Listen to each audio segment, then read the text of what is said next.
इससे पहले कि गुफ्तगू शुरू और मैं सवालात करूं, आप लोगों को ओथ लेना है कि जो कहूंगी या कहूंगा सच कहूंगा, सच के अलावा कुछ नहीं कहूंगा। कम से कम हमारे इस ओथ नहीं होना चाहिए शो पे। हमारे तो सच नहीं मरवाया मैंने। एक जगह से हम मर के आए हैं सच। और जो बच्चा कुछ है जो कहेंगे सच कहेंगे, मैं तो बाकी आपके हाथ में भैया। 3-4 दिन से एक सच और भुगा कर रहा हूँ इंटरनेट पे। चले जी, देखते हैं अभी कितने सच्चे सवाल आते हैं, मुझे कितने सच्चे जवाब मिलते हैं। गो कि मुझे हाई होप्स हैं कि आप लोग सच ही बोलते हैं। आपकी वो कौन सी आदत है जिससे आपको खुद बड़ा नुकसान पहुंचा?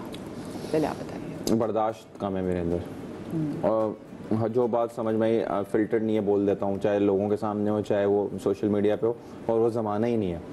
मैं तो ये लोगों को टिप दूंगा, मैं तो ज़िंदगी निकल गई मेरी, अब कितनी भी रह गई, अब डिस्ट्रक्शन हो चुकी है। तो आप जो अब आ रहे हैं कुछ बोलने की ज़रूरत नहीं है, बस चुप हो जाए, मुनाफिक बने। मुनाफिकों का दौर है। आपको क्या लगता है कि कौन सी ऐसी आदत जिसने आपको बहुत बड़ा नुकसान पहुंचाया? हर एक में अच्छाई ढूंढना, ये भी अच्छा है, ये भी अच्छा है। तभी तुम्हें चश्मा लग गया। तो भी फायदा नहीं हो रहा। हाँ, तो बड़े ठुड्डे खा के पता लगे नहीं थोड़ा सा, लेकिन हाँ मुश्किल हो रही है। Difficult world. मैं तो अपने बच्चों के लिए बड़ा सोचता हूँ, कभी कभी परेशान भी होता हूँ, मैं कहता हूँ लेकिन फिर इंसान के बच्चे अपने लिए जगह बना ही लेते हैं। लेकिन फिर भी मैं कहता हूँ 80s 90s की जो पैदाइशें हैं, जो अब इस दौर तक आ गए हैं, उन्होंने बहुत कुछ देखा, समझा, इखलाक, तरीका, तौर तमीज था। अब बहुत अनफिल्टर्ड दुनिया होती जा रही है, अब जरा मुश्किल होगा। हाँ, हमारे ऊपर रिस्पॉन्सिबिलिटी ज्यादा आ गई है ना। अच्छा, क्या कभी किसी आस्तीन के सांप से मुलाकात हुई है? हाँ, अक्सर रोज ही होती है, मिल जाते हैं, कभी जिम में मिल जाते हैं, कभी हम लोग जनरली लोगों से दोस्तियां होती रहती हैं, ऐसे मिलते रहते हैं आस्तीन के साथ। अब जिम वाले कह रहे होंगे कौन करते हुए, मुझे तो सब नहीं मुझे इस नजरों से देख रहे होंगे, तुमने हमारे बारे में तो नहीं कहा था। नहीं नहीं नहीं ब्रो, नॉट फॉर यू। आपकी कभी आस्तीन के सांप से मुलाकात हुई? एक से मिली तो दोस्ती कर ली। हाँ, दोस्ती कर ली और आस्तीन ने मोड़ ली पे। शोबिज़ इंडस्ट्री में कोई ऐसा शख्स जिसके साथ अब आप काम नहीं करना चाहेंगे? ओह, देखा, ये और काम खत्म कराएगी मेरा। मेरा ख्याल है तुम पास कर दो। यार पता नहीं, मुझे जनरली बहुत सारे लोग अनॉय करते हैं सेट पे, लेकिन स्पेसिफिकली बहुत सारे हैं, मतलब कोई आदत बता दें कि मैं ऐसे लोगों के साथ काम करना नहीं चाहता। हाइजीन। जिन लोगों की हाइजीन सही नहीं होती, मैं उनके साथ नहीं काम करना चाहता सेट पे। जो सुबह आते ही इतने मैले कुचैले हैं, आप अपने घर से बेड से उठ के मुंह ही धो लेता है आदमी यार, मतलब माना डीएचए में रहते हैं लेकिन कुछ तो मसाइल वाइप्स यूज कर लेते हैं, मतलब आई थिंक हाइजीन, लोगों का हाइजीन का अपना ख्याल रखना चाहिए, साफ सुथरा, तहारत। और किसी वजह से हम मुसलमान हैं, हम चीज़ों को फॉलो करते हैं। नमाज का जो 5 वक्त इसीलिए रखा गया है कि पता था कि ये जो तहारत है, ये चीज़ें आप सारा दिन अपने आप को जरा पाक साफ रखेंगे। तो जी बताएं, आप कोई ऐसे शख्स के साथ काम नहीं करना चाहेंगी? नहीं, ऐसा काम नॉट अ प्रॉब्लम। मैं काम किसी के साथ भी कर सकती हूँ। इग्नोर कर देती है, सारा दिन बात ही नहीं करती। हाँ, जैसे वहाँ इवन रियलिटी शो पे भी मुझे अब मशहूर हो गई थी ना थिक स्किन, कि भैया क्यों थिक स्किन, हमारे को भी तकलीफ होती है बट नहीं, I can work. I think वो हमारे यहाँ राय बना लेते हैं कि अगर अपना आप दिखाने की कोशिश कर रहा है तो रूड है। हाँ नहीं, लेकिन मेरा ख्याल है मैं हर एक के साथ काम कर सकती हूँ। तुम्हारे साथ भी तो कर ही लिया ना हमने भी किया। यार आप लोग दोस्त हैं? हमें तो लग रहा था कि दोस्त आ रहे थे। दानिया उस टाइप की दोस्त है कि आपको दुश्मन की जरूरत नहीं। ओके। जिंदगी में कभी कोई ऐसा वक्त आया जब आपको लगा कि मैं खुद अपने लिए काफी हूँ? ओह यस, मैंने अपने फादर का जो इंतकाल का पीरियड था, उससे पहले जो 1 साल बीमार थे, वो उस पर मुझे ऐसा लगा कि I am capable of doing a lot. और उसकी वजह से आई थिंक आज तक मैं बहुत सारे लोगों के उस तरह से काम आ रहा हूँ। जिस तरह से बीमारी में मैंने वो जो पूरा पैटर्न बनाया ना उनका, घर पे बहुत अच्छा ख्याल रखा कि मशीन से लेके टेस्ट से लेके चीजें करने से लेके, तो वो सब कुछ इतना एक ऐसा पैटर्न बन गया कि वो दूसरों के काम आ रहा है। वो मतलब देखा अंकल का रूम ना, एक वो हॉस्पिटल टाइप ही था, सब चीजें थी उसमें, सब थी। हाँ, आई थिंक किसी के भी अम्मी अब्बू का इतना सा भी कोई होता है ना, नवीद सबसे पहले वहाँ पहुंचा हुआ होता है, चाहे वो हल्का सा जानता। हाँ बिल्कुल, ये इसकी पर्सनालिटी का हिस्सा बन गया। यस, वो मुझे अब ऐसा लगता है कि माँ बाप का जब जरा सा भी कुछ होता, अभी दोस्तों में भी, अभी और ये अंकल के जाने के बाद अंकल, हाँ पहले भी था, पहले भी मैं इतना करता था, लेकिन अब मुझे ऐसा लगता है रिस्पॉन्सिबिलिटी ना हो। जैसे अभी जाज भाई हमारे बहुत अच्छे दोस्त हैं, उनकी वालदा का इंतकाल हुआ 2 दिन पहले, सबसे पहला फ़ोन करके मैंने यही बोला, मैंने कहा यू जस्ट रिलैक्स, कब्रिस्तान चीज़ें सब हमने 1 घंटे में कर आके फारिग कर दिया। हमने कहा आप इन सब चीज़ों से निकल आए, क्योंकि मुझे पता है ये सारा भी बड़ा एक स्ट्रेस होता है आपकी ज़िंदगी में अगर आप इर्द-गिर्द लोग करने वाले ग्रीफ को अपने देखो या ये सब, क्योंकि वो दिन जो होता है ना बड़ा आपका नमनेस का दिन होता है। मुझे आज तक मैं इतना विजिलेंट, इतना चीज़ों को ऑब्जर्व करने वाला आदमी हूँ, लेकिन मैं बता रहा हूँ जिस दिन मेरे फादर का रात को इंतकाल हुआ है और उसके अगले दिन रात तक मुझे वो दिन ही नहीं याद है। मैं ये हल्फिया कह सकता हूँ, मुझे दिन नहीं याद, मुझे वो लोग नहीं याद जो आए थे, मुझे नहीं याद उस दिन में मैंने क्या किया था। और आई डोंट नो ऐसा कैसे हुआ, कैसे हुआ। हाँ, लेकिन चीज़ें सारी होती गई, बहुत अच्छी चीज़ें होती नहीं सारी। कुछ नहीं याद मुझे। कभी कभी मुझे बस वो ग्लिम्स आते हैं कि यार वो आया हुआ था, फिर मैं किसी पूछता हूँ तो मैं आए थे ना, उसको कहता या कोई बात याद कराए तो तुम्हें याद आता होगा, हाँ ये हुआ था, you're sort of, हाँ। इसी को ग्रीव कहते हैं। और मुझे लगता है उनके तुम ऑटो पायलट पे चले गए ना। ओह यस, और मुझे लगता है उनके इंतकाल के बाद जो ग्रीफ होता है ना वो आपको 5-10 साल एज करवा देते हैं आगे, आप एक्चुअली बुढ़े हो जाते हैं, आप बहुत बड़े हो जाते हैं। ये मैंने भी अपनी अम्मी के बाद एक कभी आपको लगता है कि यार मजा नहीं आ रहा, हाँ, you don't enjoy life anymore. लेकिन मुझे ऐसा लगता है हर एक ऐसा फील भी नहीं करता जैसे ये करता है। लकी होते हैं अगर हाँ करीब हो पेरेंट्स भी जिनके बच्चे ऐसे हों, है ना। आपको लगता है कि कोई ऐसा वक्त है जो आपको पता लगा कि यार मैं अपने लिए काफी हूँ, आई कैन डू इट? एक तो अभी जिस रियलिटी शो से आए हैं एकदम बिंदास हमको लगा उस वक्त ना मियाँ ना बच्चे ना अम्मा ना अब्बा, आई थिंक वो। But on a serious note in life I think जो मेरा टाइम था as a single mother at that point, but उसमें मेरे पेरेंट्स का भी हाथ है कि उन्होंने इतना फ्रीडम और इतना कॉन्फिडेंस दे के रखा हुआ था। हमने कहा उन्होंने दानिया की एक बहुत मजे की बात जो आई एम श्योर लोगों को शायद ना इतना पता हो, she started with the production management. ये प्रोडक्शन के मतलब प्रोडक्शन मैनेज करती है बिहाइंड द कैमरा। तो उसने वो इतना मुश्किल काम किया हुआ है कि एक्टिंग तो फिर इजी हो जाती है बाद में। But that was what I wanted to start, like हमारे यहाँ लोग जाते हैं acting school. Even you worked for Ijaz bhai also. सबसे पहला मैंने काम ही इजाज भाई के साथ किया था, उनकी प्रोडक्शन मैनेज की है। ओके, जबरदस्त। कभी किसी ने आपके एतमाद को ठेस पहुंचाई और अब आप किसी पर भरोसा करते हुए 10 बार सोचते हैं? या जनरली आप सीखते रहते हैं दुनिया में, और होता है बहुत सारे लोग आपको इमोशनली, फिजिकली, फाइनेंशियली आपको नुकसान पहुंचाने की कोशिश करते हैं। उससे आपको ये सीख होती है कि ठीक है आपने एक दफ़ा मुझे बेवकूफ़ बना लिया, अब अगली दफ़ा मैं ना बनूं बेवकूफ़ तो मैं इजीली ट्रस्ट नहीं करते ना, या कर लेते अभी भी? अभी भी कर लेता हूँ मैं तो अभी भी कर लेता हूँ, मैं तो अभी भी कर लेता हूँ और फिर जलील और रुसवाई होता हूँ। और हम श्योर तुम भी करती हो, तुम भी करती हो। तो वो आप बता दानिया। आदि को पता है इस वाकये का। हम तो सड़क पे चलते हुए रोते को भी घर उठा के ले आते थे, वो अपना रोना रोता था।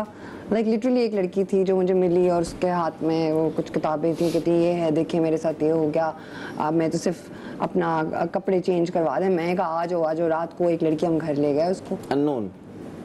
मैंने ऐसा बहुत किया है। ये तो वो वाकया है जिसके बाद मैंने कहा दानिया बस। अच्छा, आगे फिर घर आप उसको लेके? मैं घर ले आई, मैंने उसको कपड़े दिए, उसको नहलाया धुलाया सब। उसके बाद मैंने कहा आज रात गुजार लो, कल चली जाना। कल उसने एक दिन और मांगा, फिर परसों एक दिन और मांगा। अब हम काम पे भी जा रहे हैं लेकिन उसके लिए ऑर्डर करके हम भिजवा रहे हैं। हाँ भाई घर पे वो सेटल हो गई। फिर हम उसके हाथ पैर जोड़े कि भैया देखो हमने तो तुमको आसरा दिया था, अब नेक्स्ट क्या कहती? नेक्स्ट तो कुछ नहीं। असल में मसला ये कि मैं तो आइस एडिक्ट हूँ, तो मुझे तो विड्रॉल्स हो रहे हैं, आप मेरी हेल्प कर दें। हमने कहा हे राम क्या करूँ? उसको हेल्प भी किया सॉर्ट ऑफ, यू नो। बात करें वो फिर आपकी अभी घर है कि चली गई है? नहीं अल्हम्दुलिल्लाह चली गई, अल्हम्दुलिल्लाह चली गई। लेकिन ये तो मतलब एक्सट्रीम केस बता रही हूँ। लेकिन ऐसे मैंने हाथ चलते फिरते बड़े लोगों को किया, उन्होंने हमारा बड़ा आगे नुकसान किया।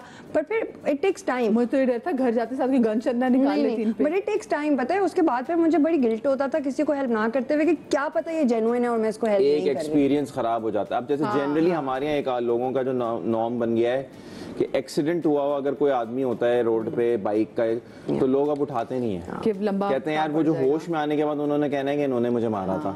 इस तरह के एक्सपीरियंसेस लोगों के हुए हैं, कहानियां लोगों ने सुनी है।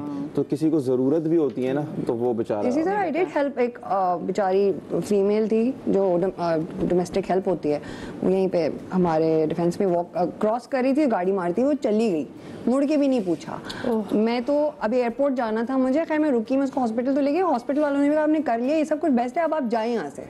मतलब उन्हें भी पता है कि ये चीज हाँ। कितना लेकिन सैडली क्यों हमने ऐसा माशरा बना दिया है, क्यों हमने ऐसा एक नॉर्म बना दिया है कि नेकी करते कि हुए आप जब सोचें नेकी कि करने के बाद आपको उन चक्रों में फंसना पड़ेगा, रिश्वतों के, सोर्सेस के, कि आपको यहाँ से निकलने के लिए भी 10 फोन करने पड़ेंगे। यार मैं तो एक आदमी को रोड से उठा के हॉस्पिटल लाया हूं। उसके बाद जो आपके चक्कर लगते हैं फिर आप मुझे ये साबित करना पड़ेगा कि मैं क्रिमिनल नहीं हूँ या मैंने ये एक्सीडेंट नहीं मैंने किया। मारी इनकी गाड़ी, हाँ। ये क्या बात है यार। जिंदगी का अब तक का सबसे मुश्किल फैसला?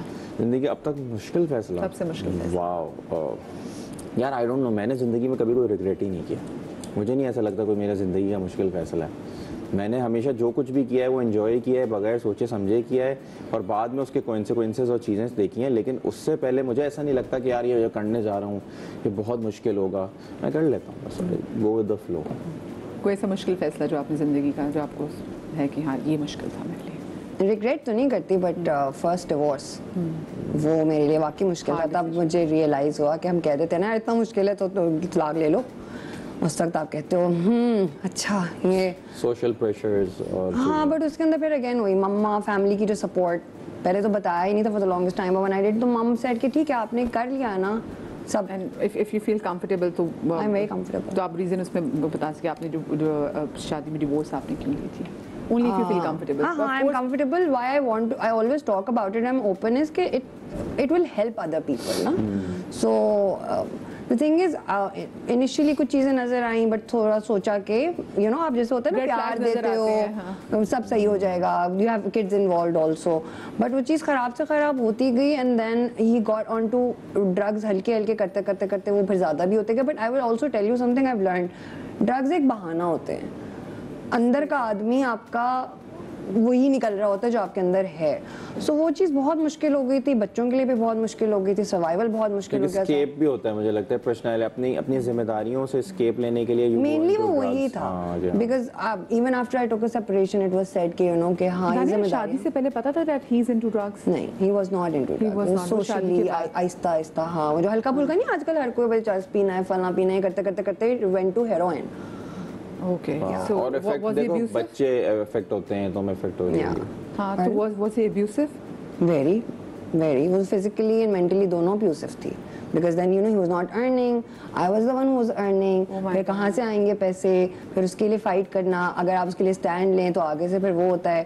फिर उसके अंदर ये भी होता है कि जितना आप डिफेंड करेंगे उतनी ज्यादा होती रहेगी आगे से. सो वो एक मुश्किल था, ये भी सोचना. लड़कियों के लिए वाकई तरह मुश्किल होता है. मैं थोड़ी सी ब्रेक सिंगल पेरेंट वापस आते हैं. एक तरीके से बच्चे तुम ही पाल रही हो.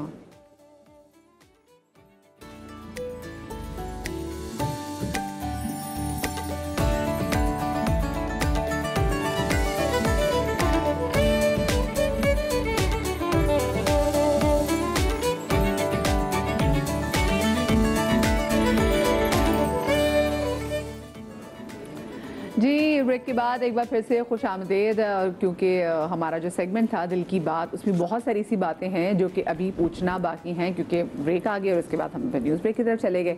तो हम अभी भी वही बात है ना, जो बोलेंगे सच के सिवा कुछ नहीं बोलेंगे. और एक एक्सपीरियंस के वाले से बात कर रहे थे. नवीद के लिए बड़ा एक मुश्किल एक्सपीरियंस था जो अपने फादर के हवाले से भी बताया कि किसी के लिए पेरेंट्स का जाना इज़ नॉट ईजी, और फिर आपने अपनी डिसीजन के हवाले से बताया. अच्छा, फिर आपने जब एक दोबारा से मतलब थैंक गॉड कि आपने सोचा कि मैंने दोबारा से अपनी लाइफ शुरू करनी, बिकॉज यू वेरी यंग. सो आपके बच्चों ने इस डिसीजन को कैसे लिया? टाइम बहुत था ना, because firstly my mother said दानिया हो गया, कर लिया, पता लग गया क्या होता है, नाउ डोंट वरी. तो एक तो वो प्रेशर नहीं था. फिर when I met with my current husband at that time, एक अच्छा इंसान था, ठीक है. So before even we thought of taking it further, हमने पहले बच्चों को इन्वॉल्व किया. सो वो इतनी हो गई थी कि बाद में बच्चों ने कहा कि मम्मा आप कर लो शादी, और क्या चाहती हो. क्यों, यानी कि बच्चों से इतनी दोस्ती थी कि बच्चे भी, और अच्छी बात है बच्चे सोच रहे थे. तो जरा मुश्किल है आपके लिए, ऐसा नहीं हुआ. And how was it for him, for your husband? ये तो वैसे उन्हीं से पूछना चाहिए. नहीं, but it is actually a very good companionship, good family system. और मतलब ऐसा है कि you know with him I think वो जो एक फॉर द लॉन्गेस्ट टाइम है सिंगल मदर जो रिस्पॉन्सिबल एक लाइफ गुजारी है, with him I can let go, वो रिस्पॉन्सिबिलिटी ले लेते हैं. अभी जैसे मैं गई हुई थी रियलिटी शो में, the kids were with him. और